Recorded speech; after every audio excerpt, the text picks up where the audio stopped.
Ang DXDR 981 sa Dipolog numero 1. Tatak RMN.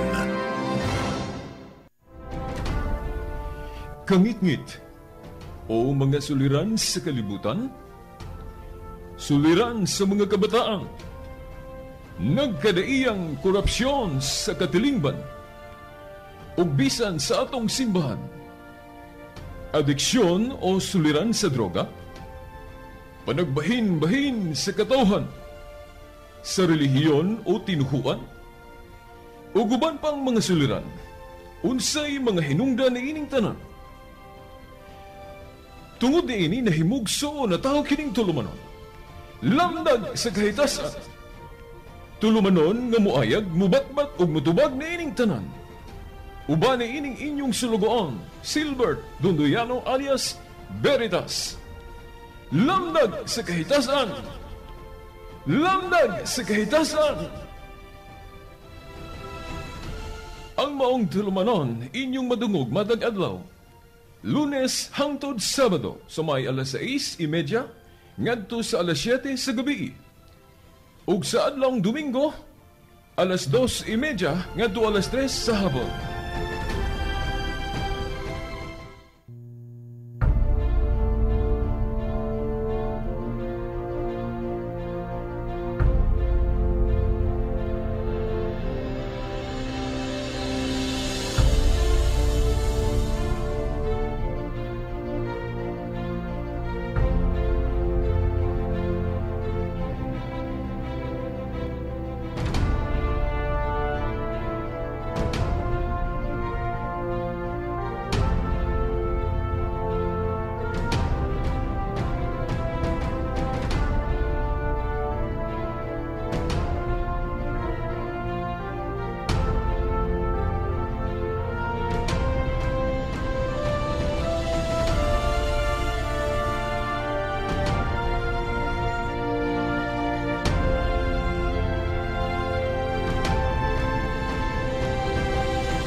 Okay, niya na usab ang tulumanon, lamdag sa kahitasan. Uban gihapon ni ining ubos ninyong alagad sa mong tulumanon, Silbert Donduyano Sr. alias Veritas. Okay, atong ipadayon tong atong nasugdan kagahapon. Ang pagtuki may labot na sa usa ka tinuhuan nga nahimo ganing usa sa political force sa atong nasod sa Pilipinas. Kining tinuhuan sa atong mga igsuong Iglesia ni Cristo. Okay, atong gikalipay kanang baruganan sa atong gobyerno nga kana bang freedom of religion. Kagawasan sa pagpili sa atong gusto nga puy-an nga usag katinuhuan. Nga dili bata kana bang kanang pugson ug unsay gusto nato nga puy-an o ikinabuhi nga usa ka relihiyon o tinuhuan. O ganang freedom of religion kay sakit o dili gyud ta ganahan o di gyud ta malipay kung pugson ta kung unsay atong tinuan. Mao na nga dako nato nga kalipay nga gitagaan ta og kagawasan sa pagpili sa atong tinuhuan sama sa kagawasan nga gihatag sa Dios sa tao nga dili ta niya pugson kung kita musunod ba sa iyang pagmando o musupak ba. Nga libre ta mo buhat kung gusto ta magpakasala. Libre po ta mo buhat, gawas nun po ta mo pili sa pagsunod o kana bang mahimot ang obedient sa kagustuhan sa Dios. Nga kung gusto nato ihikling ang atong kaugalingong kagustuhan aron lang sa pagsunod sa iyang kabubuton o kagustuhan libre ta no dili ta pugso niya. Pero kining kagawasan pod nga at kung atong unahon gasa man ni sa Dios, kung dili pod nato ampingan ning kagawasan, kung dili nato ampingan, mahimo na pod noon ning instrumento sa kanabang unsa ni pagkaulipon nato sa usa ka dili angay unta nga maulipon ta. Sama aning droga, for example. Tungod sa kagawasan, dili nato ampingan kining maong kagawasan, maadiktaan ng droga, ang maong tinuod nga kagawasan, mawala ni hinuon nato, nga naman. Kay maulipon naman hinuon taan ng droga, di ba? Magpangita naman noon ta, no? O magpangita naman noon ta, mura naman taga sunod-sunod noon niya, no? Gani, magkapangawat na lang gani noon ta, no? Kung wa na tayo kwarta ipalit. Unya, masuko o mag-uul pa atong ginikanan, no? Kay dili mangyud kinsa magud po'y ginikanan nga malipay kung ang iyang anak maadik sa droga. Now, padayon ta kining issue may labot na sa tinuhuang Iglesia ni Cristo. Ngano man kay kini nga mao nga tinuhuan gidala gyud ang ngalan ni Cristo ug mao gini giparehistro sa SEC. O kung ato gong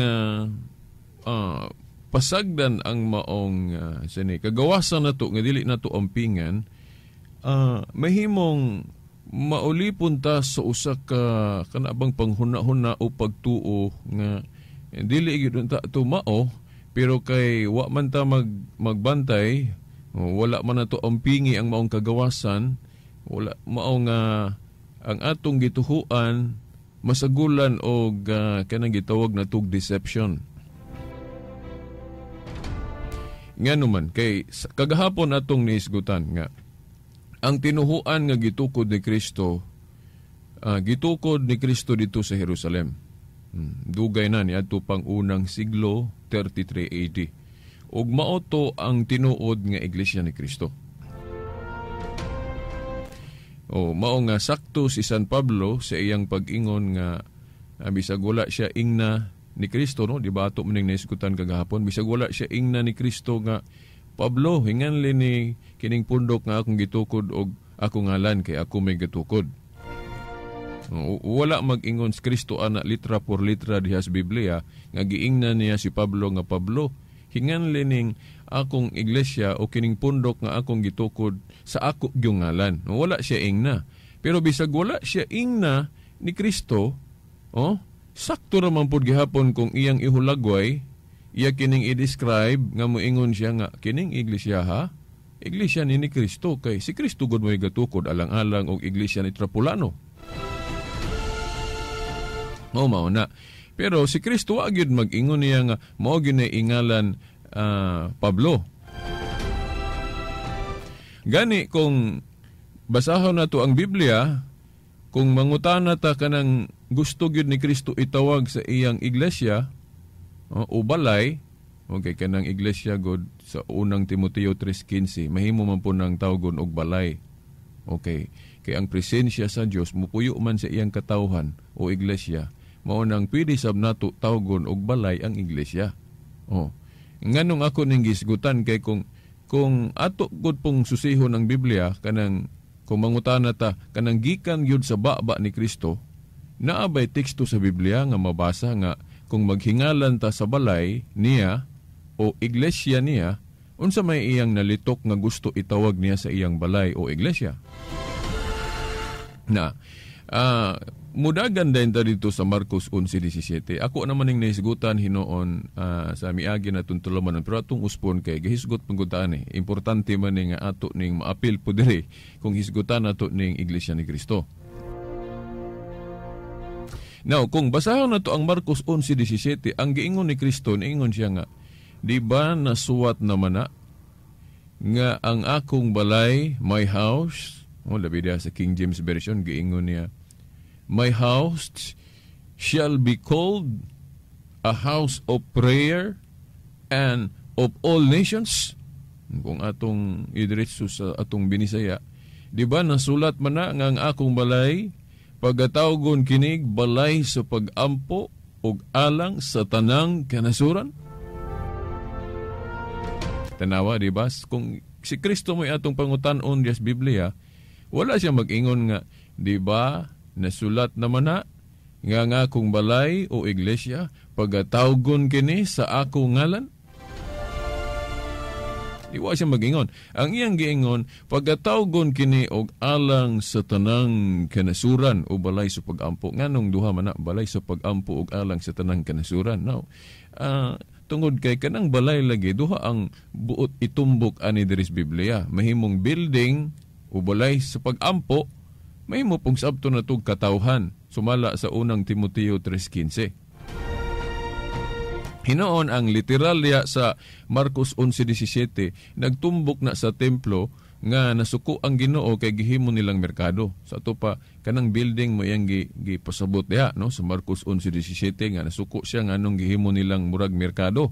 Munang nagkapamulong siya nang, di ba, nasuwat naman na nga ang akong balay, nasuwat naman na nga pagatawgon kini og balay sa pagampo og alang sa tanang kanasuran. Muna ato nang gigamit tungod kay kanang balay lagi double meaning diri sa Biblia. Mahimong building o templo, mahimo pong sabton nga katawhan o iglesia. Kay parehas mo nang duha puy-an sa Dios, di ba? Di ba ang balay alampuanan, puy-an man na sa Dios. Ang presence of God na aman diha, mo bitang diha ta mosulod og musimba kay ang presence of God na diha sulod sa atong balay alampuanan. Unya kay kining atong lawas po templo man ni sa Dios. But po sabot, mupuyo po siya sa iyang katawhan. Mo na nga ang iglesia o simbahan tawgon pod og balay. Ang ingon man si Kristo, di ba nasuwat naman na nga ang akong balay pagatawgon kini og balay sa pagampo og alang sa tanang kanasuran. Unsa man ang alang sa tanang kanasuran?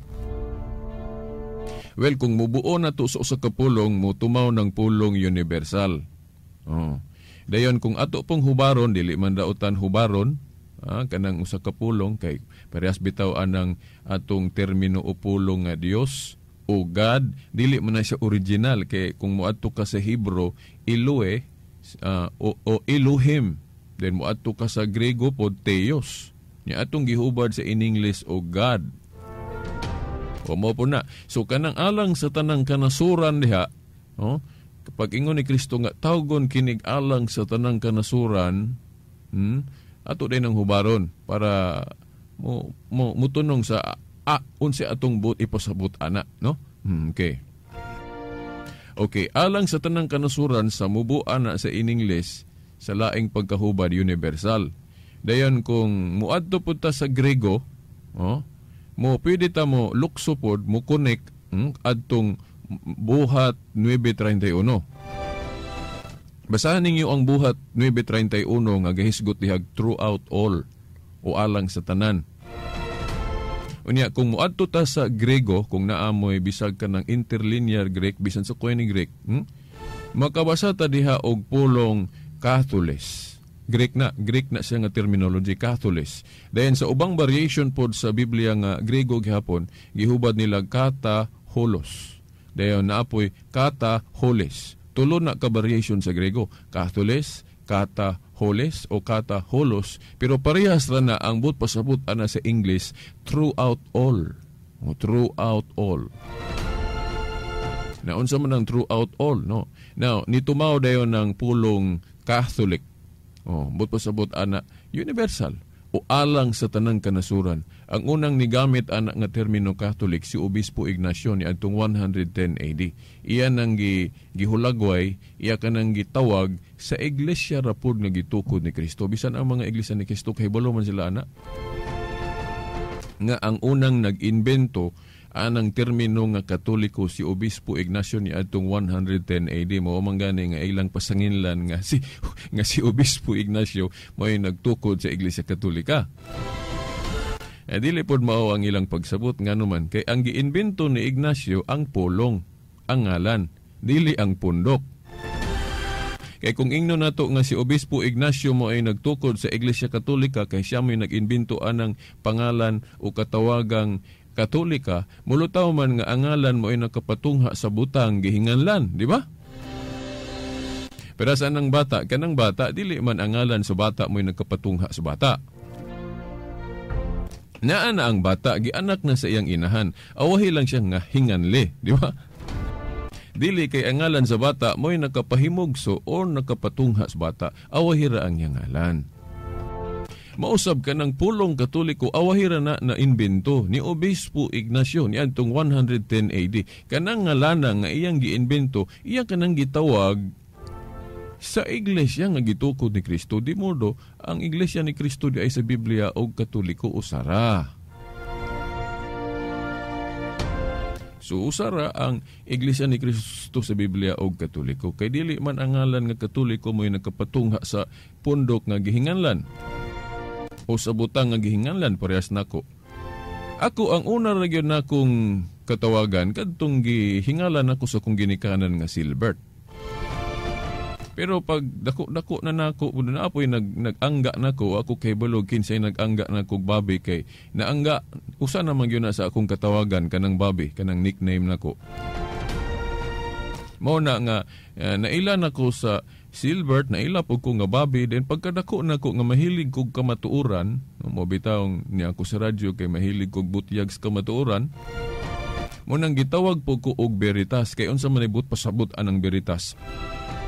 Pusbot pasabot anang Veritas, Latin man na siyang pinulungan nga sa atong Binisaya kamatuoran. Pero dili ka ng Veritas o kamatuoran mo'y nakapatungha nako. Awahi lang ko tawag og kamatuoran o Veritas. Kaya ang una gyud akong nailakom o man tong Silbert.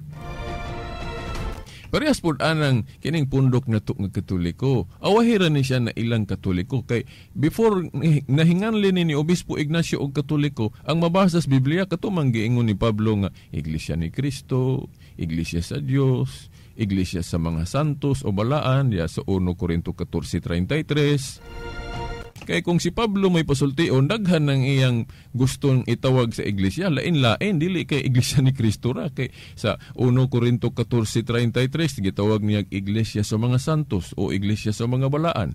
Sa 1 Corinto 1:2, gitawag niya Iglesia sa Dios. Sa Roma 16:16, Iglesia ni Kristo. Lain-lain ang iyang tawag, pero usara ni kay Iglesia. Parehas ba nako, lain-lain akong tawag, Silbert, Bobby, Veritas, pero dili ko tulo ka tao, usara ko. Dayon sa 1 Pedro 2:9 gitawag po niya ang iglesia og piniling nasod.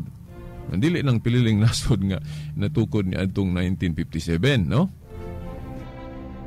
Kanang piniling nasod sa Biblia dili na laing pundok, maoro po na kadtong iglesyang gitukod ni Kristo nga gitawag ni Obispo Ignacio og Katoliko. Mao ba? So kana ako po ning hisgutan di ay kay naamanggod po yung nagpasakop anang iglesia kana bang pundok nga piniling nasod nga natukod ni adtong 1957 ni peace be upon him ni Tatay Paulino Agapay nga makaingon ko nga ang ilaran ng gikutlo ng ngalan sa Biblia gitawag nila sa ilang pundok, pero dili na ang original nga piniling nasod nga gisgutan sa Biblia. Kay kining piniling nasod nga gisgutan sa Biblia maora man pud tong iglesyang gitukod ni Kristo nga gitawag og Katoliko ni Obispo Ignacio.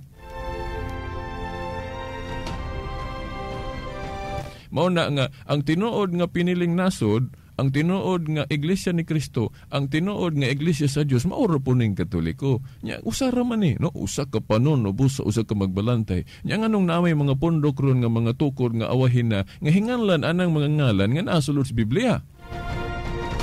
Kung buto na hunaon, dili na siya mao. Ano man kay kapila man di magtukod og pondok o iglesia si Kristo. So ila lang gigamit ng ngalan diya sa Biblia, ilang gitawag sa ilang pundok nga awahira nila gitukod. Bisan gali ka ng Seventh-day Adventist, ilang gitawag sa ilang grupo Seventh-day Adventist, agi anang ilhanan sa katawhan sa Dios nga ikapito. Sign man guna. Pero ang kanang termino ilang gingalan. Pero dili si Kristo may nagtukod ana, si Ellen White ni adtong 1844. Then mura po sila tinuod kay ang giwali na aman sa Biblia. Pero kung maingong kag kinsay katukod ana dili si Kristo. Si Ellen White niya itong 1844. Nakaroon ingon ani Now, ang atong sek dili magmine. Dili magmine atong sek kung dunay pundok nga usa ka relihiyon nga matukod, then irehistro magyon na kay kanang mga bag-ong pundok nga matukod, relihiyon nga pundok nga awahin na sa gobyerno, katungdanan nila nga moparehistro sa gobyerno diha sa sek. Unya ang atong sek dili magmine og unsa ingalan basta wa lay magparehas. So kung gamito ng pulong das Biblia ingalan sa pundok nga ilang itugot, musugot ra pod. Bisag kung but na hunaon dili unta maayo nga ingalan sa tao nga dili mao ang gatukod. Sampulo, si Felix Manalo gatukod ni adtong 1914. Dapat ingalan sa iyang ngalan kay siya may gatukod, dili man si Kristo. Pero ang atong sek dili magmine ana. Dili magmine. Una bantayan na to nga kay freedom of religion lagi, no? Kay kung ako pod unta ang naa sa gobyerno sa sek, akong i-guide ang mga tao. No, dili ko musugot og dili magtug-an sa tinuod. Nganong musugot man ta nga ato mang suktugtan diya sa sek nga irehistro na ngalan nga dili mo tunong sa gatukod. Mao man ni makalibog na to. Hinon, mao na wala sao man na to nga ingon ana man natong sek, no? Bahalag ang ngalan dili ingalan sa tag-iya, pwede raman. Liman ka, Iglesia ni Kristo, giparehistro sa sek, pero dili si Kristo mo'y gatukod. Mao nang ang tao, para nako malibog, kay mura man pug magkatuo, labi nagdili magtuon o gayo, sulod taani kay Iglesia gunin ni Kristo, naagunis Biblia, pero bahaw-bahaw dili dahil si Kristo mo'y gatukod. Sakit ka ini, pero mo nang tinuod. Kaya kung magsulti tas tinuod, kung ang sek po nato, kung ang ato pong gobyerno, mugiya po nato sa atong pagtuo, now, dili pod ang gobyerno o ang sek musugot nga irehistro ng usa ka pundok nga ang gingalan, dili mao ang gatukod. Si Felix Manalo mo'y gatukod, niya, Iglesia ni Kristo mo itawag. Nga ang Iglesia ni Kristo dugay na mo natukod ni Kristo, then mo man ni ang gitawag ni Obispo Ignacio og Katoliko. Gani kanang pagtawag og Katoliko katumanan ra man na sa giingon ni Kristo sa Marcos 11:17 nga ang akong balay o iglesia pagatawgon kini og alang sa tanang kanasuran sa ato pa Katolika, no? Katolika o universal. So si Kristo mo ay nagbuot nga matawag ni Katolika og natuman ni Obispo Ignacio nga disipulo ni San Juan niadtong 110 AD. Mao na bantay taan ang magdala-dala sa ngalan nga naa sa Biblia. Mao na kinahanglan careful ta magtuon. Kay kining kagawasan maayo man, pero atong gamiton unta ning kagawasan sa maayo pod nga pagsusi na to. Dili ta magpataka lang pod tungod kay natay kagawasan, bisan unsa na lang po atong tuhuan. Dili na nato ay hugsusi. Natanawan ng Iglesia ni Kristo pagkadaghang na membro ana nila pod, daghang namiya nga Katoliko nga nisulod ana, mao magaling nahimo na silang powerful, nahimo pang political force in the country. Kay ang atong mga politiko mga litaw anang punduka, ngano man agi anang black voting nila, liman bisan pag ikaw politiko. Kung labi nagdili po ka magmain sa imong pagtuo, basta lang makadaog ka. Di ba, mangulitaho ka anang pundo ka. Kay pag ingon sa labaw, mao ni atong butuhan, black voting man dayon. Di, ikaw ang politiko, gusto ka makadaog, moduleng ka na. Di lang ko maghisgot ka mo na, kinsa man ang politiko ron nga mulansar o presidente nga murag maila ka ay nangulitaho sa Iglesia ni Kristo.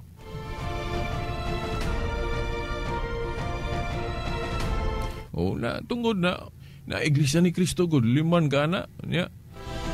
Pero ang tinuod nga Iglesia ni Kristo mauro po ning Katoliko. Kay ang Iglesia ni Kristo kay balo manggali sila ana. Gitawag magkatoliko ni Obispo Ignacio, so usara na ang Iglesia ni Kristo sa Biblia og Katoliko. Paras ba ni Pedro? Simon una ang iyang katawagan. Dayon gitawag siya og Pedro. Wala man maduha ka tawo si Simon og Pedro, usara man. So kay ang Iglesia ni Kristo gitawag magkatoliko ni Obispo Ignacio, so usara di ay ang Iglesia ni Kristong tinuod og Katoliko.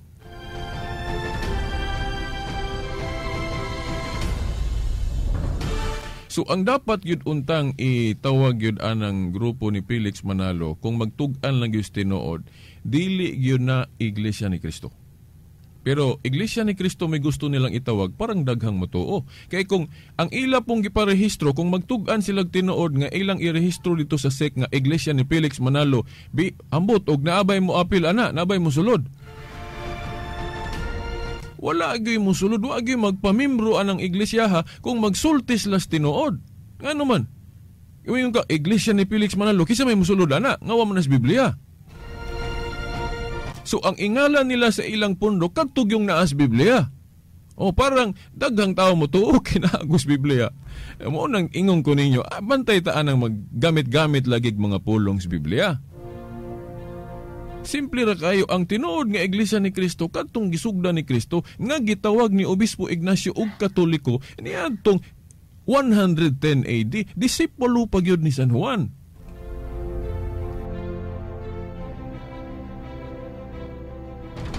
Mao na nga akong ubang mga kauban sa CFD, stricto sila, dili ganila tawag og Iglesia ni Cristo na kay binuang man kuno na.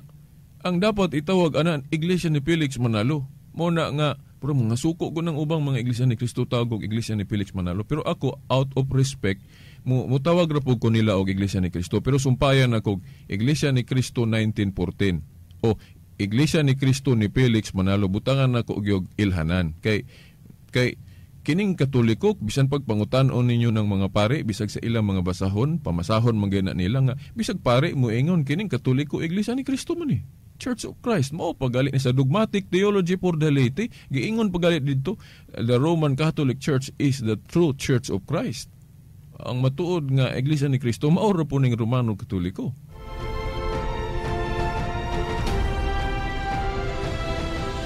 Mao man gali na hinumdo mo atong grupo sa Arians ni atong ika-4th century nga nagtudlo dili Dios si Cristo. Sa history wala gitug tawga og Iglesia ni Cristo bisan nanudlo to about sa Biblia. Ngano man? Kay si Arius dili siya mo tuo nga si Cristo Dios, pero nagtuo siya sa Biblia. Pare to siyang Katoliko, pero ang iyang interpretasyon parehas ni Felix Manalo. Anang dili Diyos si Cristo. Unya mo bitaw tong nagpatawag og council niya tong sa Council of Nicaea kay gadibate sila ato kay agi ni Arius kay musupak man siya anang pagtulunan nga Diyos si Cristo. Mo tong gadibate dito unya napildi si Arius kay giproklama sa ang Council of Nicaea ni deklara nga sayop ang gitudlo ni Arius nga dili Diyos si Cristo. Pero maayo kayo manudlo, may kayo mo debate to si Arius nga naman. Daghang mga obispo gani nadala niya anang Arianism. Pero wala gyud to tawga og Iglesia ni Cristo tong pundok ni Arius. Although nanudlo siya sa Biblia nga naman kay sa una wamput siguro pa sek sa unang irehistro ang pundok, di ba? So ang simbahan gitawag yun ng grupo ni Arius og Arians o Arianism kanang ilang pagtulunan. Oh, pero karon kanang Iglesia ni Cristo dapat Iglesia ni Felix Manalo unta na, pero gingalan man nila sa SEC Iglesia ni Cristo mo nang ato na lang pong girespeto. Pero kamo na musabot kamong nagpaminaw ron nga ang ngayan bago na tawag og Iglesia ni Cristo nga dili man si Cristo mo'y gatukod ana. Okay, ni saan ko gahapon nga isgutan unta nato ilang mga pagtulunan ug unsa poy atong katinawan, pero kay kining background nato ato man gisumpayan katong kagahapon mao na nga ugma na lang pod no kay akong giandam diri daghan man ni wa naman tay igong panahon, so atangin ninyo ugma hisgutan nato ang ilang mga pagtulunan ug ang ato pong mga tubag no sa tinuhuang Katoliko about sa pagka Diyos ni Cristo. Okay, wa naman tayo igong panahon sa gihapon sa ngalan sa atong mahal nga inahan Mother Mary, mga kadagkuan sa atong simbahan, pinaagi sa atong halangdong obispo diri sa Diocese of Dipolog, Monsignor Sibero Kaermari, ubanas mga kaparian. Kini ang ubos ninyong alagad sa mong tulumanon, Silbert Dondoyano, Senior alias Veritas, kauban sa atong mga igsuon sa technical side, Expedito Ilumba o Danilo Luod. Hangtod ug mabuhon sa ngalan sa Amahan, sa Anak, sa Espiritu Santo. Amen. Kangit-ngit, o mga suliran sa kalibutan, suliran sa mga kabataan, nagkadaiyang korupsyon sa katilingban, ug bisan sa atong simbahan, adiksyon o suliran sa droga, panagbahin-bahin sa katawhan, sa relihiyon o tinuhuan, ug uban pang mga suliran, unsay mga hinungdan na ining tanan. Tungod niini nahimugso na tao kining tulumanon, lamdag sa kahitasan, tulumanon nga muayag, mubatbat ug mutubag na ining tanan. Uban ni ining inyong sulugoon, Silbert Dundoyano alias Veritas. Lamdag sa kahitasan! Lamdag sa kahitasan! Ang maong tulumanon, inyong madungog matag adlaw, Lunes hangtod Sabado, sa may alas 6:30 ngadto sa alas 7 sa gabi. Ug sa adlawng Domingo, alas 2:30 ngadto alas 3 sa hapon.